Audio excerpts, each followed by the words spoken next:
So, Mr. Brokaw, the greatest generation, as you called it, was shaped and defined by the twin universal experiences of the Great Depression and World War II. What, if anything, can do the same for my generation today?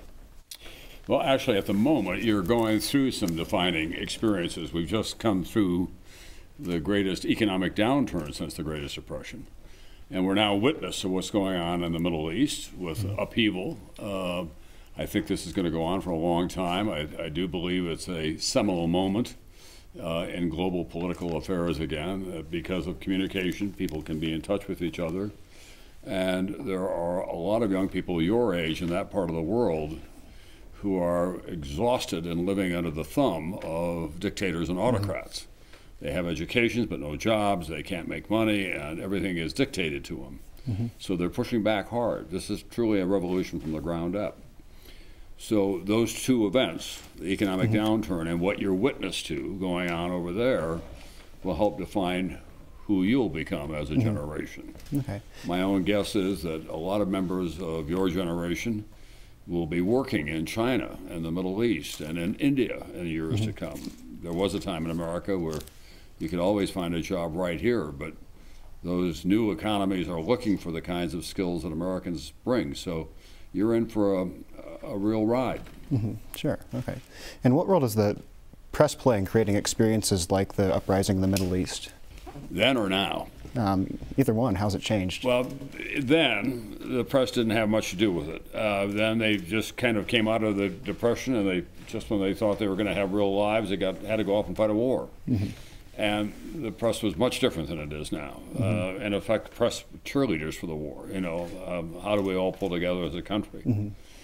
Now, of course, we live in a whole different universe. With a keystroke, you can organize people in distant lands.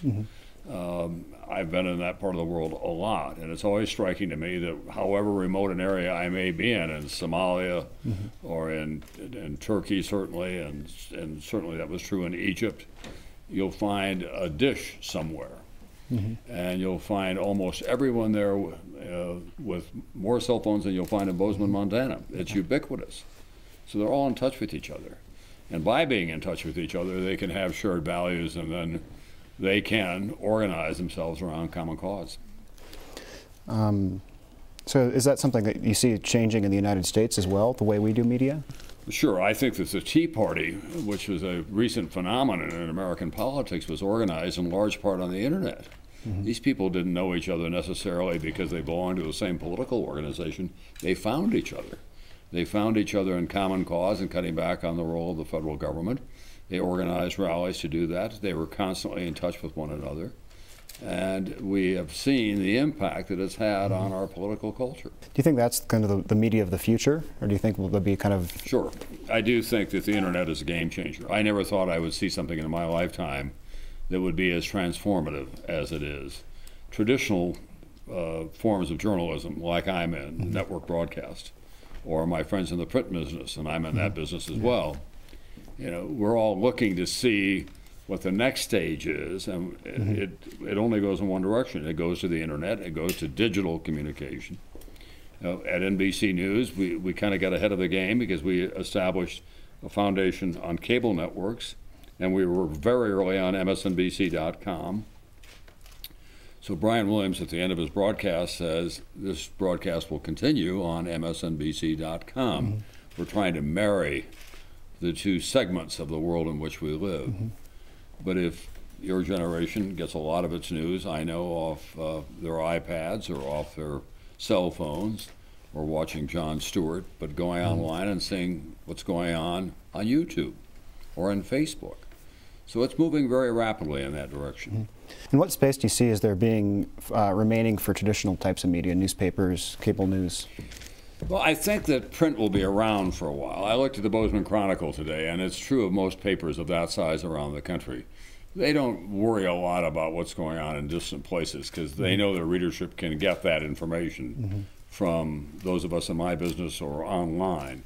So they really concentrate on local news, and that makes sense. I've been talking to a lot of publishers and editors around the country beyond the Beltway in Washington or beyond the reach of the New York Times in New York City, and they all say the same thing. You know, what we find is that people still want to read about their neighbors, about their local sports teams. Car dealers still want to advertise in the traditional print fashion.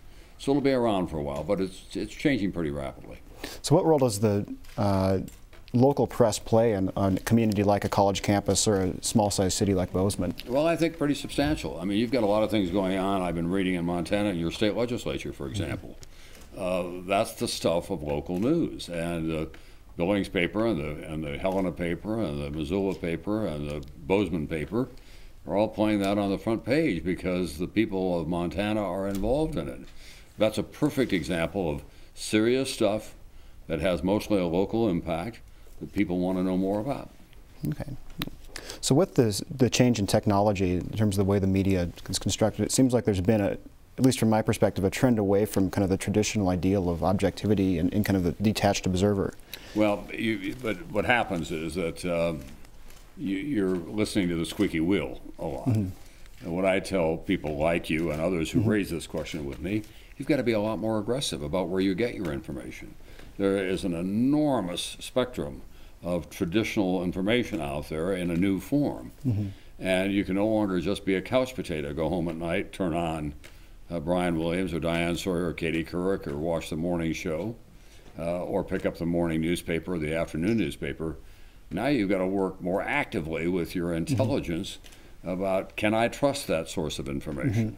Does it hold up over time? Is this someone trying to manipulate me?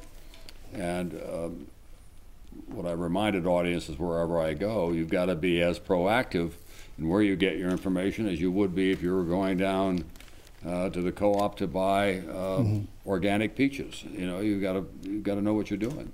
And how does that change the ability of the media to deliver a common experience to viewers? It's no longer something where we can have one or two newscasts that you report on an issue. Everybody's going to have a slightly different perspective. Yeah, it's not by appointment anymore. When I was growing up, and it was your age, we all gathered around the television set at the same time, either at home or when I was in school, and watched Huntley Brinkley. That's how I got into business. You know, I was fascinated by this new form of communication. But we're a much more fragmented society now, even in families. You know, both parents are working, they come home at different times, kids are busy. So they get connected, if you will. The connective tissue is the internet, and you share, you know, probably got a Facebook page, right? And you let your friends know about what you saw on YouTube or what you're going to be doing. That then becomes the connective tissue for our society. It's not like it once was, but then almost nothing is. Okay. And so how does that change the role of journalists, individuals like you that kind of shape the media throughout? Well, what I've been saying to my fellow journalists is that a lot of them are pretty much in despair because they've grown up with the idea that newspapers would always be there and that we would have the audience that we wanted at 6:30 at night. And I said, look, the means of delivering journalism has changed. The importance of journalism has not changed. The culture of journalism is oxygen to a free society. And what we have to make sure is that we take all these new instruments for getting information to the viewers and readers and not lose sight of our central role, which is to be a sentry, if you will, for the people in any democratic republic who deserve to know what is being done in their name. And that can be done online. It may be done on a website in some fashion, but it doesn't diminish the importance of it. I've been reading again a Lincoln biography, and it was very robust in those days. You know, in the mid-1800s, almost all the newspapers were very partisan in what they had to say, and it seemed like all of them didn't have real information about what was going on. They were just promoting a candidate or an ideology. But in fact, they relied on those newspapers then to provide information about what was going on in the state capitol if they lived in rural Illinois. That has not changed. You'll just get to it in a much easier fashion.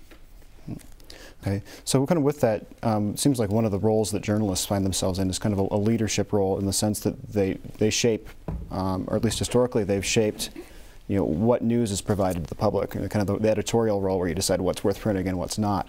How is that changing with the changes in the media industry? Well, the editorial page in my lifetime has changed a lot. There was not what we call the op-ed page when I was growing up, which the op-ed is other points of view. Yeah. You had a fixed number of mostly white male establishment people who were writing opposite the editorial page. Now you have a much richer mix of people who have something to say. Or if you look at the letters to the editors of the Bozeman Chronicle, you know, it's pretty vigorous on most days, and that's a good thing. The editorial page should be reserved for commentary. Over the years, I've been called everything from a fascist to a communist. That's a pretty wide spectrum. Yeah. So I'm kind of comfortable with that, frankly, because they've never been able to pin me down, and that's the whole idea. Okay. So how do you feel that, as a journalist, how do you feel that your contributions have shaped American society in terms of what who you've chosen to interview, what stories you've chosen to cover?